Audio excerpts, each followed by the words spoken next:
Olá, meu nome é Henriane Morelli, eu sou diretora de sustentabilidade da Brade de São Paulo e hoje nós estamos aqui com o Reginaldo Pereira, da Inova 360. E a gente tem uma história super bacana para contar para vocês. Eu tô aqui babando porque a gente estava conversando antes de começar. Eu quero até pegar um pouquinho aqui para dar sorte para mim. O Reinaldo tem uma história que começa de uma agência e termina num programa de televisão. E eu queria que você contasse um pouquinho dessa história pra gente. Conta quem é Reginaldo, como é que é a sua formação e um pouquinho do que você estava me contando aqui. Claro, vai ser um prazer. Primeiro quero agradecer, Anne, obrigado aqui pela oportunidade de estar com o pessoal aqui da Brade. Sou fanzaço do trabalho que a Brade faz. Quero mandar um super abraço para toda a diretoria da Brade, para o presidente aqui de São Paulo, né, da Brade de São Paulo, que é o Rodrigo, nosso brother. Gente, para mim é um grande privilégio estar aqui, porque eu tive a agência digital. Tem uma história bem interessante, né? Até um pouquinho de sintonia, né? Com a tua história agência também, né? Com a sua agência. Hoje eu estou à frente do Inova 360, que é um grupo que compõe uma aceleradora de startups, um programa de TV vamos lá, de novo, aceleradora de startups, um programa de TV e um reality show. Tá? Que fala dessas startups, que todo mundo fica perguntando o que é startup, por que essas empresas valem tanto. A nossa querida Anitta agora faz parte de uma startup da Nubank, que talvez o pessoal não saiba, mas é a maior startup de fintech, que são startups que resolvem problemas financeiros do mundo, brasileira, nossa, vale muita grana, avaliada aí numa fortuna. E o mundo inteiro tem olhado para as startups, então vai ser um privilégio estar aqui com vocês, contar um pouquinho dessa história, falar um pouquinho de onde eu venho. É muito bacana estar aqui com vocês, obrigado pelo convite. Que legal, então começa contando pra gente o que é uma startup, que você falou que tem um monte de gente que tem dúvida, e eu percebo que cada vez mais as pessoas se confundem, eu abri uma empresa, sou uma startup. Não é bem assim que funciona. É bem interessante falar sobre isso, Anne, porque assim, startup é uma empresa que ela ganha escala. Então, necessariamente, ela precisa ter uma base de tecnologia, que você não vai conseguir ganhar escala se você não tiver tecnologia. Tá? Então, um dos princípios para você saber, o que eu estou abrindo aqui, é uma startup ou não é uma startup? A primeira pergunta que você deve fazer é, essa empresa ela tem um poder de ganhar escala, de crescer absurdamente, né? de crescer o número de usuários, de clientes, sem necessariamente eu ter que ficar abrindo novas unidades dela? Porque senão ela seria uma franquia, não seria uma startup. Tá? Então a primeira pergunta é essa. A segunda pergunta é, o modelo de negócio dela, ela é capaz de receber aportes, receber investimentos, de criar uma receita exponencial? Ela consegue crescer financeiramente? Você pega o exemplo da Nubank. É uma empresa que até então ela apresenta prejuízo ano a ano e mesmo assim recebeu um aporte agora, o último, né, do Warren Buffett, de 500 milhões de dólares. Então você, poxa, mas peraí, como é que uma empresa que dá prejuízo recebe dinheiro, né? Deveria ser o contrário, a empresa dando prejuízo, fecha a porcaria que está dando... né? Você pensaria assim, mas não, ao contrário. Então a startup ela tem esse princípio de ser um projeto que ele pode ganhar uma escala, ele pode gerar um faturamento incrível futuramente, ele pode ganhar mercado, ele revoluciona, ele tem um aspecto de tecnologia, de disrupção, que é outra palavrinha que a gente usa muito no mundo das startups. Então, você tem, e para você saber se a sua empresa ela é modelo tradicional, uma famosa PME, que a gente fala tanto sobre ela, né? Tem o Sebrae, que faz um trabalho importantíssimo para as empresas pequeno e médio porte. A primeira pergunta que você deve fazer é, esse meu negócio, se eu aplicar tecnologia nele, ele cresce exponencialmente? Aí você fala, não, ele depende muito do mundo físico. Então ela é uma ele não seja pequena, uma média startup. Empresa ou ela é uma possível franquia? Provavelmente. Ela fica dentro dessa. Provavelmente. Né? Que são os negócios, aí você pega, por exemplo, chaveiro. Chaveiro é um negócio tradicional. Não, mas eu criei uma forma das pessoas abrirem a porta da sua casa com uma fechadura magnética que eu aciono pelo aplicativo. E isso é uma coisa fácil, que eu mando o kitzinho para casa das pessoas, e elas instalam aquilo na porta dela, e ela monitora e programa, abertura, tal. E isso eu posso mandar para o mundo inteiro, tal. Talvez seja uma startup. Então você tem como você criar, até dos negócios físicos tradicionais, aplicar neles estratégias e ferramentas, metodologias de startups, para você criar aí um crescimento muito maior. E uma outra ideia também que eu vejo que muita gente fala, que toda startup tem investimento. Então é só eu falar, sou uma startup, eu já vou ter alguém investindo. Verdade isso? Então, existem alguns mitos aí, né? Quando a gente fala do mercado americano, mercado internacional, você tem realmente mais dinheiro do que bons projetos. No mercado nacional, a gente não está, infelizmente, ainda nesse nível.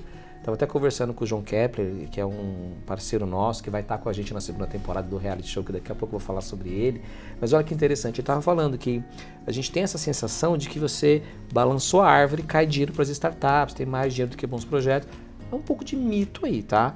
Eu conheço muita startup boa que o cara pena para receber o aporte. Não é essa ilha da fantasia que todo mundo pensa, não. Inclusive, na minha história, tem uma trajetória disso, né? Porque quando eu abri a minha primeira startup, eu consegui trazer um pouco de dinheiro para estruturar o negócio. No meio do caminho, o dinheiro acabou, o projeto não deu certo e tem uma história bem interessante para a gente contar aí daqui a pouco. Então vamos voltar, vamos dar um stop aqui no Startup. Eu queria que você contasse duas coisas para mim. Um pouquinho da história da sua agência, porque você começou montando uma agência.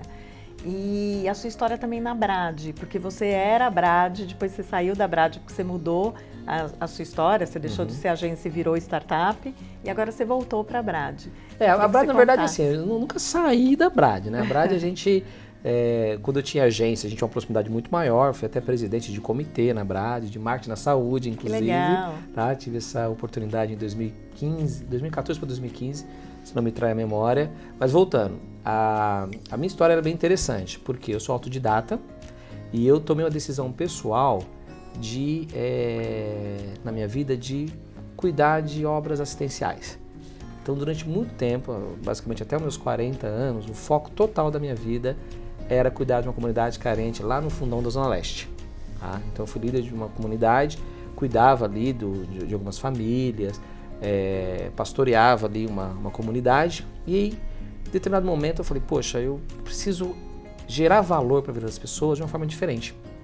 Então, eu tinha nessa época uma agência digital, essa agência digital era o que bancava esse meu projeto.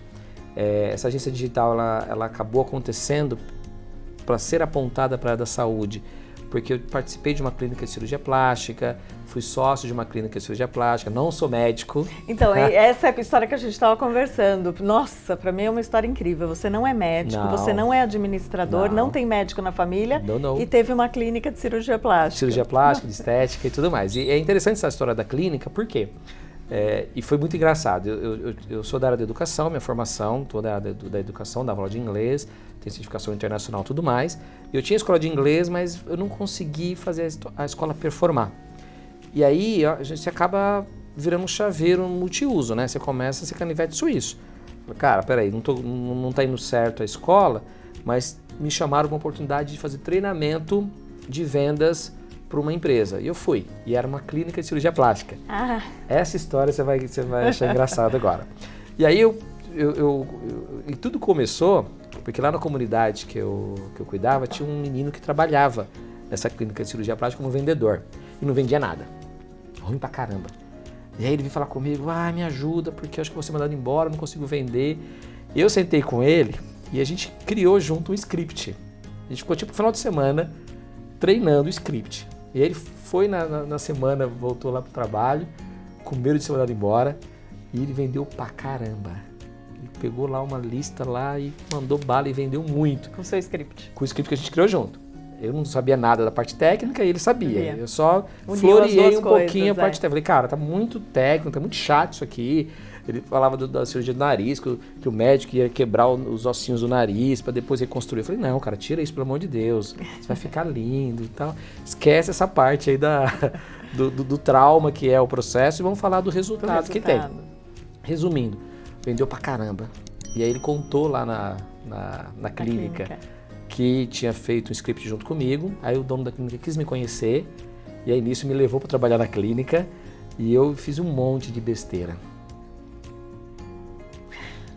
Um monte.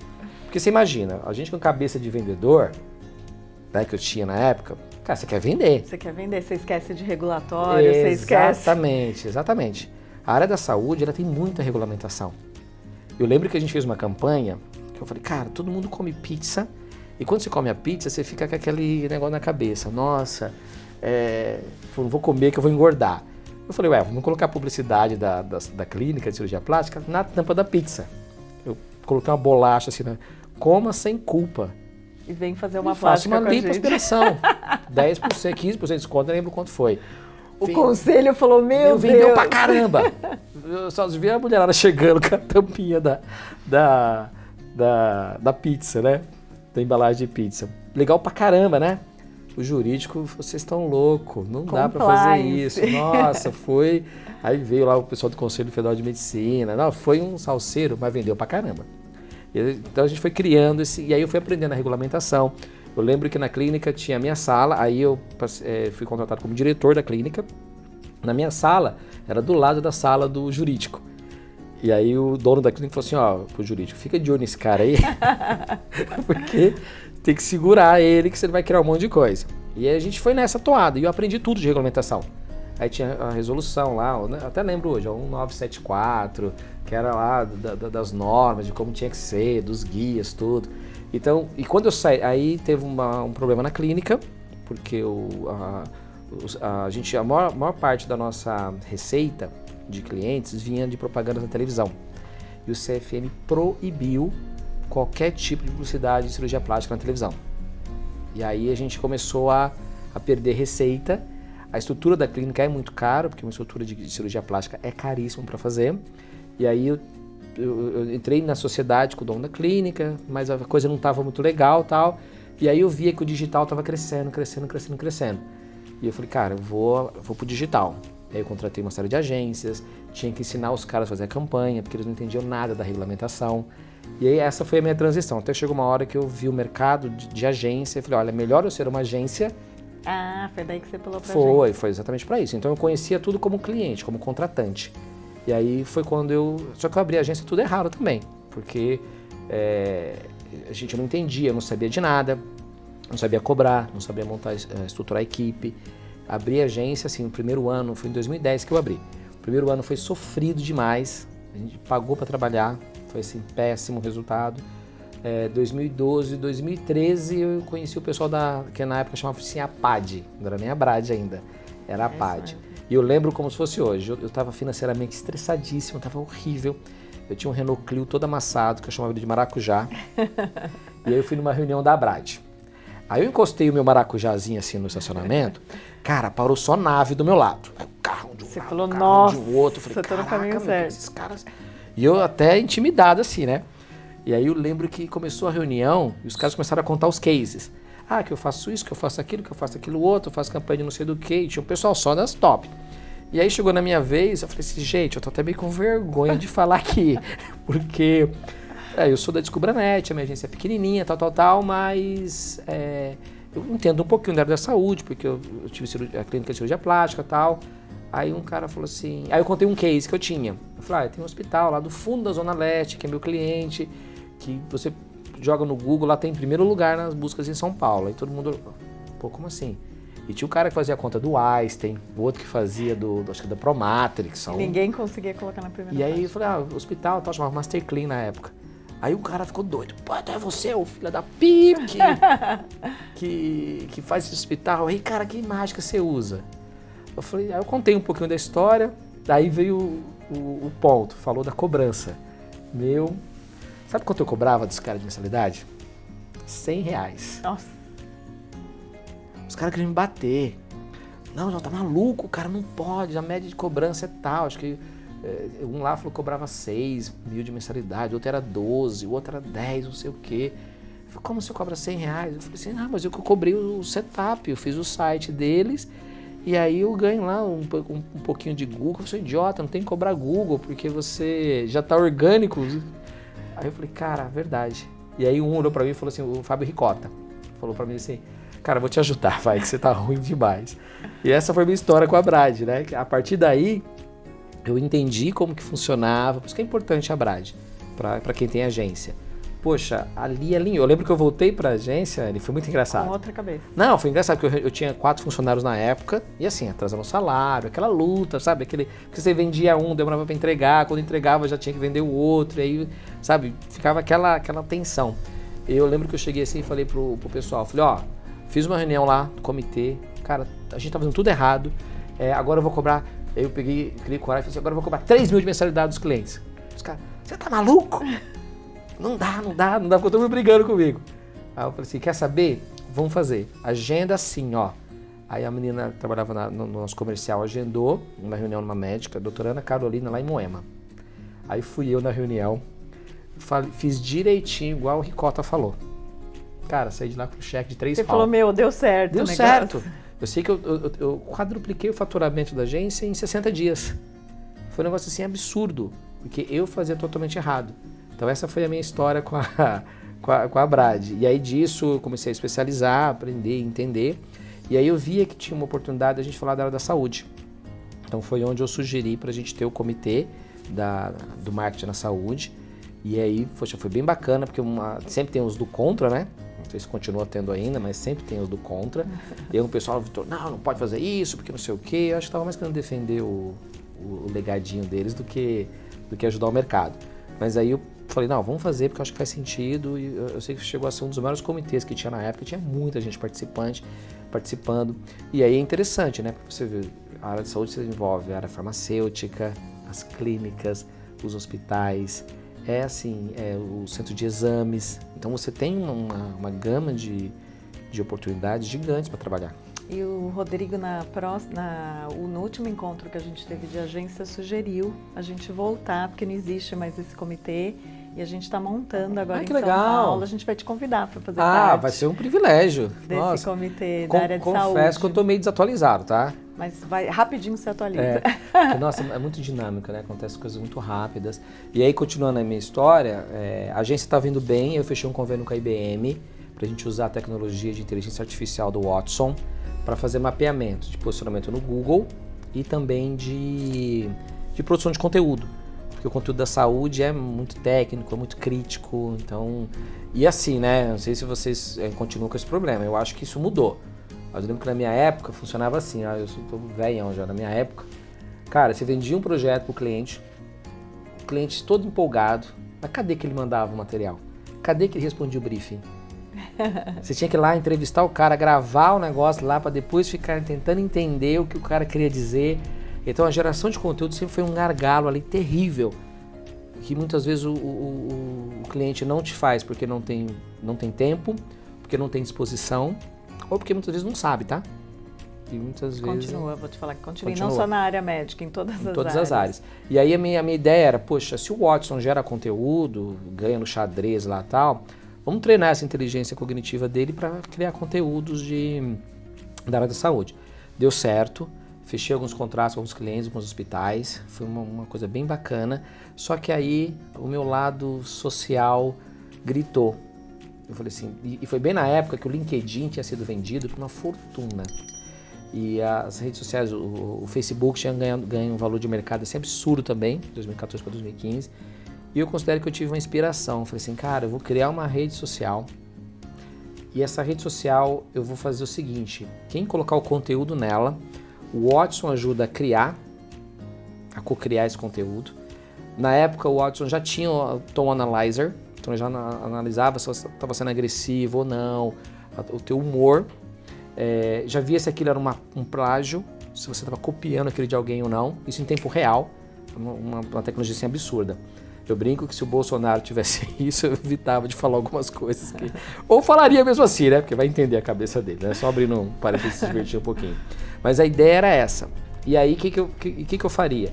Como essa rede social atrairia muito conteúdo, eu pensando no lado social, criei uma metodologia onde você dividia parte da receita com o autor. Então, eu criei uma rede social que remunerava. Que esse era já a sua startup. Essa era a minha startup. Eu nem sabia que isso era uma startup. Aí quando eu comecei a colocar o projeto de pé, falaram para mim, cara, isso é uma startup.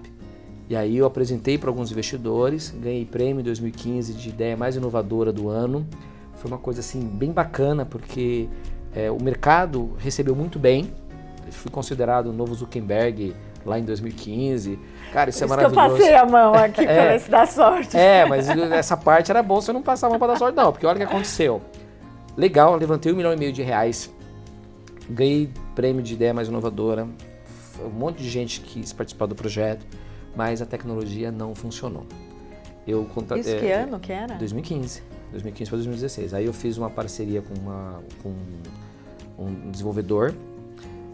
Esse desenvolvedor nunca conseguiu fazer a tecnologia ficar pronta. Quis usar tecnicamente uma tecnologia que na época era muito cara, só tinham 6 pessoas no Brasil que sabiam. Então o projeto tornou-se caríssimo, caríssimo, caríssimo e virou tostines. Sabe aquele momento que vende mais porque é mais fresquinho porque vende mais? Eu não vou pôr mais dinheiro porque não está funcionando. E não está funcionando, então não vou pôr mais dinheiro. E aí entrou num problema que muitas das startups passam, que é o problema de você ter um projeto e você entrar no estresse e você não saber se vale a pena continuar com o projeto ou não.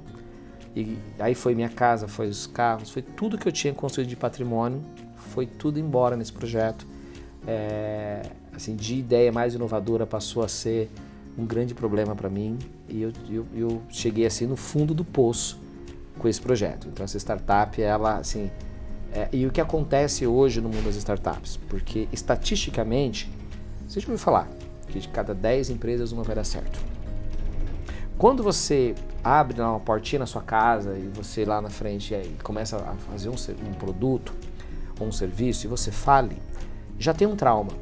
Porque você empenhou ali o seu fundo de garantia, o seu dinheiro, o seu, sei lá, o empréstimo, o seu cartão, tal. Na maioria das vezes, quando você faz isso com uma startup, o problema pode ser muito pior. Porque dependendo do contrato que você fez para receber aportes, você pode arrumar um grande problema. E foi o que eu fiz.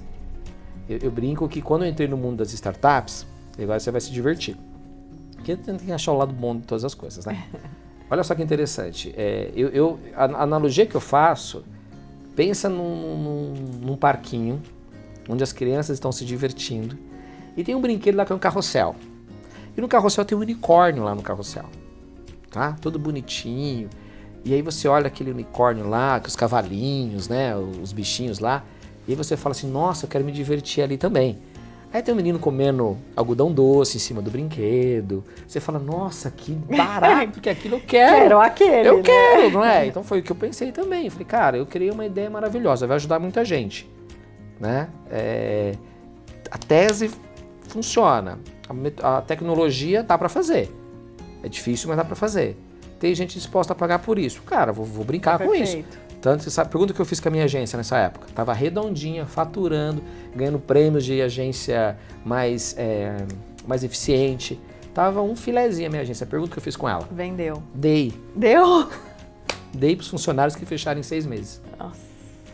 E depois entraram com um processo trabalhista porque eu não paguei eles. É um rolo, assim que... Uau, mas vale a pena falar dessas histórias porque são essas histórias que levam a gente para... Mas é a empolgação do unicórnio, né? A empolgação do unicórnio. Eu falei, vou subir naquele Carrossel. No carrossel. Cara, quando eu cheguei perto do carrossel, o cavalo desgraçado me deu um coice que me jogou longe. Quase me matou. Então essa é a analogia que eu faço de startups. É muito legal você ver. O Nubank recebeu 550 milhões. Foi anunciado agora recentemente. O C6 Bank, JP Morgan, vem investir mais uma grana. E aí você tem a lista gigante. Eu mesmo sou pé quente.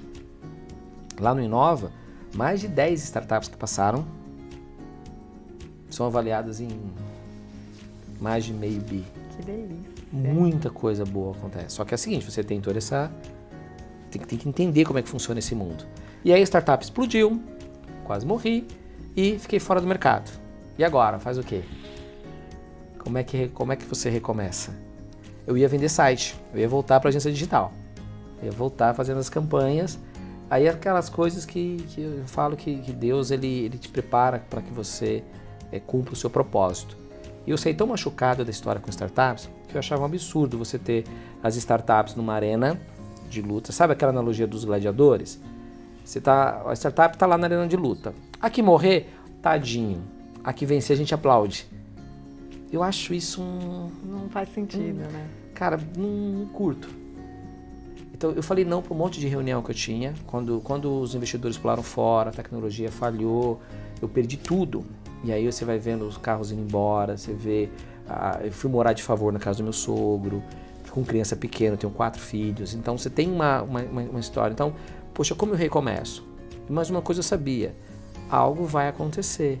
Eu não fiz isso pelo mal, eu não sacaneei ninguém, eu não sou um mau caráter, eu não sou um trapaceiro, eu sou um empreendedor. Cara, alguma coisa vai dar certo. E aí tinha várias reuniões que eu tinha que fazer que eu cancelei quase todas, e uma falou assim, vai lá, vai nessa. Que era uma reunião na Record News, lá na TV. E eu fui meio que envergonhado, com o diretorzão lá e tal, que eu tava comprando mídia na época. E eu fui para falar pro cara, a startup faliu, explodiu, quebrou, eu não vou continuar com o projeto. Eu quero agradecer você, eu ensaiei direitinho para falar pro cara. Quando eu cheguei lá, eu falei assim para ele a história, né, contei, cara, deu ruim, errei e tal, faliu, explodiu. Aí ele falou assim para mim, cara, você vai fazer o quê? Ah, vou voltar a vender site, eu tenho uma ideia. Eu falei, sou todo ouvido. Ele falou, cara, gostei de você, vamos fazer eu preciso aqui na grade de um programa de TV que fale sobre startup, todo mundo tá curioso desse mundo que você está vivendo. Cara, você passou por muita coisa aí dentro, por que você não toca esse programa? E eu vou ser contratado, quanto que eu ganho? Ele, não, é uma concessão, você tem que pagar, e assim funciona, vai ter que contratar uma produtora, não sei o quê. Eu saí de lá com uma conta gigante. Eu falei, você tá maluco, cara? Eu já não tenho e não tenho mesmo. Eram alguns problemas. O primeiro, eu não tinha esse dinheiro. O segundo, eu não tinha estrutura emocional de encarar um projeto novo. Terceiro, eu tava morrendo de vergonha. O que eu menos queria era aparecer na frente de uma câmera. Pô, você acabou de falir, cara. No telefone, cada 10 ligações, 12, 15 eram cobranças. E o nego te xingando. Então, assim, porque o pessoal é muito cruel com o empreendedor. Sabe? Vai ser empreendedor no Brasil pra você ver. Atrasa uma conta, atrasa um salário pra você ver. O pessoal é cruel. Eu não tô tirando mérito se tem razão ou não tem razão, mas o nível de crueldade é gigantesco que a gente sofre, tá? Então, eu falei, não vou fazer isso. Mas aí sempre tem pessoas que do bem que estão ao teu lado, e eu fui aconselhar como mentor com uma pessoa. Falei, cara, tô passando por isso, tal. E aí ele falou assim, olha, eu acho que esse programa pode ser a tua salvação, cara. Eu acho que faz sentido isso. Tenta fazer. E ele falou assim, eu vou te dar um telefone de uma pessoa que gosta dessas coisas e talvez ele invista. Eu falei, vou atrás de investidor de novo. Fui, liguei pro cara, contei. Ele falou assim, me formaliza por e-mail. E ele mandou dinheiro de pagar a primeira parcela da TV na hora. Foi uma coisa assim absurda. Aí eu olhei pra cima assim e falei assim... Era pra ser. Valeu, é isso então. Até me emociona porque foi um negócio assim... Que bacana, que história linda. E aí começou o programa. E nesse programa, a gente falando de startups e tudo mais, aí onde Deus começou a agir, né? E você vê a coisa dando certo. Quantas startups passaram e receberam investimentos? Foram compradas e começaram a ser... Teve um pouco a ver com o seu propósito, exatamente, né? Você conseguiu unir tudo, exatamente. Né? Nossa, cara, a gente é muito pé quente. Sabe quantas startups passaram pelo programa e valem muito hoje, sabe? Muita gente, mas muita gente mesmo. Eu perco a conta, são mais de 15 startups que passaram pelo programa, ou foram aceleradas, ou receberam investimentos, ou foram vendidas. E aí chegou no momento que entrou a pandemia. Entrou a pandemia, ferrou. Eu já estava meio assim complicado de conseguir manter o programa no ar, porque eu tinha que fechar a conta todo mês. Então você tem que vender publicidade, pega o dia da publicidade, paga a produtora, paga a emissora, mantém a sua estrutura, paga o passivo. Não vamos esquecer que eu vou fazer um livro que vai contar essa história.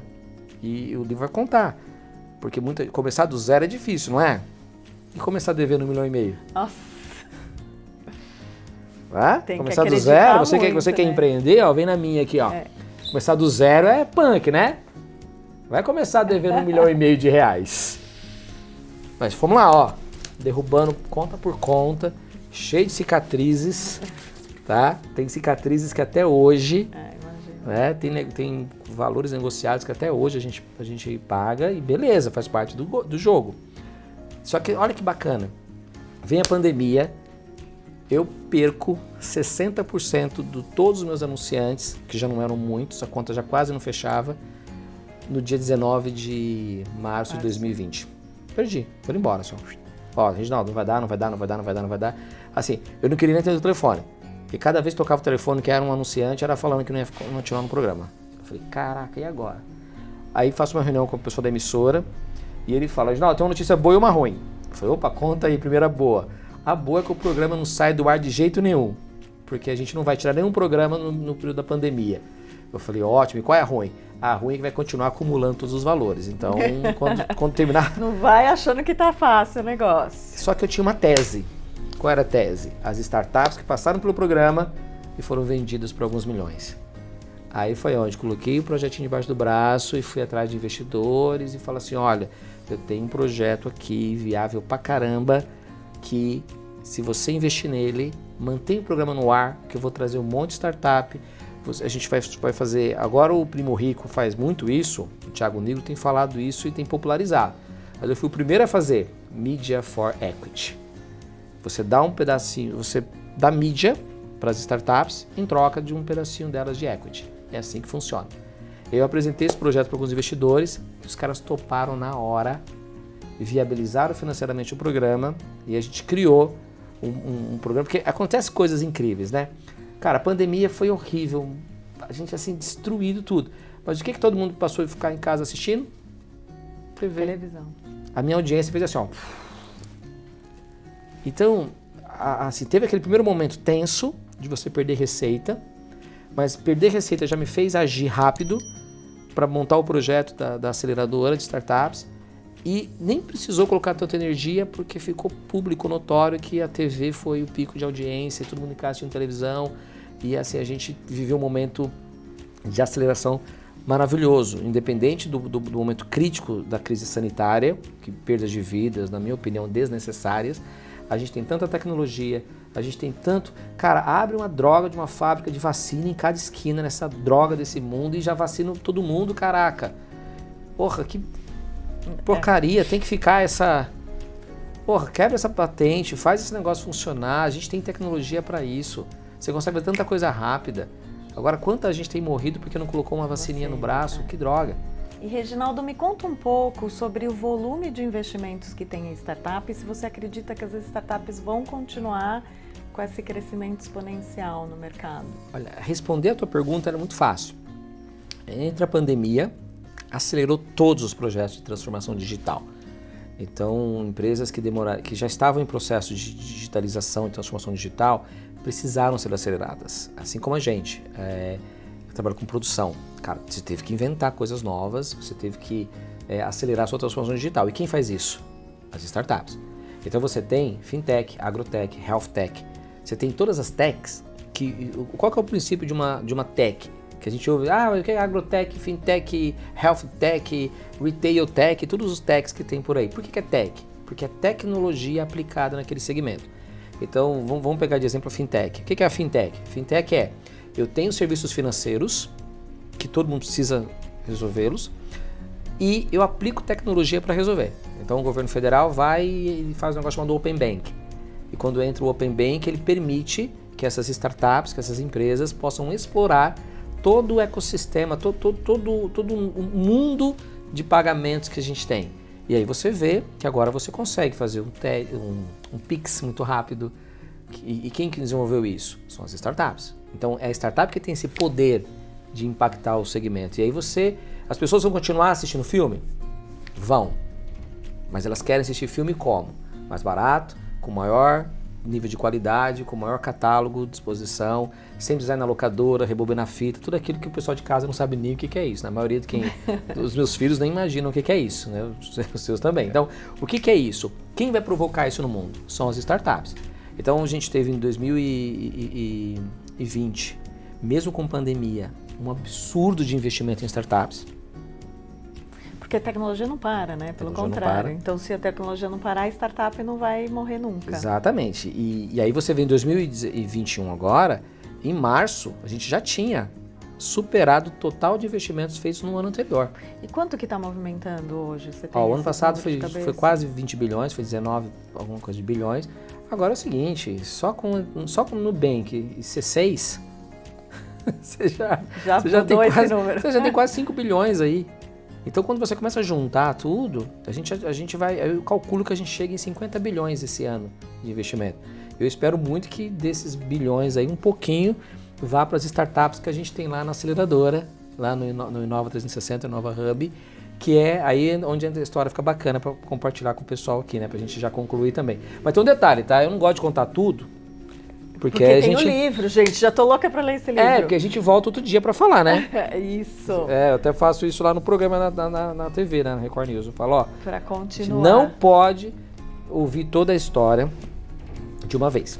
Então eu queria perguntar mais duas coisas para a gente encerrar. Uma, eu sou uma startup e quero participar da batalha das startups. Como que eu faço para me inscrever? Então, você vai subir no ringue ou vai jogar a toalha? Subir no ringue. Subir no ringue. Então, o empreendedor, você está confiante no que você faz? Você está disposto a provar o que você acredita? Você está disposto a suportar pressão? Nada diferente do que você já faz no seu dia a dia.